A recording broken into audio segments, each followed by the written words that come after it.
Hey everyone, it's Andrew, and in this video, I'm going to be showing you how you can embed external content onto your GoHighLevel dashboards using the embed widget. Let's dive right in. Now, you may have lots of different business use cases where you want to embed content onto a dashboard. In this example, we have an analytics page for a website. We've set up our dashboard to show different analytics for our website, and what we want to do is add in a Google map on top of this. So what we're going to do is we're going to first find our piece of content that we're going to embed on the site. We're going to be using Google Maps. So as you can see here, we created this little map here, and we're going to embed this in two different ways onto this dashboard. Back in our dashboard, all we have to do is click the edit icon. We're going to click add widget at the top right-hand side, and then click elements rather than widgets. Here we'll be able to see we can add in titles, text boxes, images, and embed. So we're going to be using this as an object in order to embed our map that I just showed you.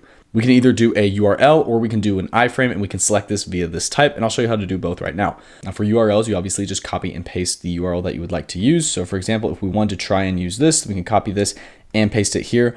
But keep in mind, for different types of embeds, some may not be allowed. So for example, Google has a few restrictions around different screens and doesn't allow them to be embedded on external sites. YouTube has slightly different restrictions. Facebook, Instagram, all of the big tech companies have slightly different restrictions around it. But generally, if you have to pick between a URL and an iframe, and the platform itself gives you the option of an iframe, for example, in this screen, if we click these three dots, we actually get an embed map right here where we can get the iframe code. I would opt for using the embed code itself. But if we want to use a URL, then we can just paste the URL right here. For example, we can actually use one of our sites that we created. So right here, we have just added in a widget with the URL. This is a site we made on GoHighLevel, so we know there's no restrictions around it.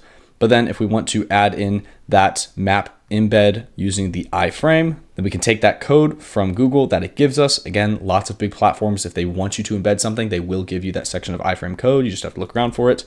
We'll paste that right here, click save, and then there is our map for this actual business use case of all of these different locations that we want to include in this dashboard.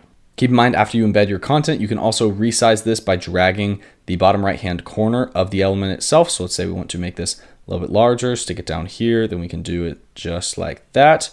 Make that map full size, and that embed is going to work perfectly. And we can click save changes at the top right-hand side in order to save this dashboard, and then it will show up whenever anyone is looking at this dashboard. So a quick summary: within your dashboard editor, you click edit dashboard, click add widget, click elements, find the embed element, and then throw in your URL or your iframe code, and then you will be good to go. Please just keep in mind that some platforms won't allow you to embed their content. So if you use a link from like Google, Facebook, Instagram, YouTube, any of those big platforms like that, and then the platform says that it's not responding, it's usually not a high-level problem. It's usually that platform has some security issues and it doesn't want you actually using that as an embed. Again, best practices are to use the embed code if a company provides you with it, but if you don't have it, feel free to use a URL, or heck, embed your own objects that you've created within GoHighLevel, your own sites, your own forums, your own surveys. I've personally done it lots of times, and it makes it a lot easier to edit your dashboard to your liking. If you have any questions about this, refer to the help talk. And of course, thank you for watching.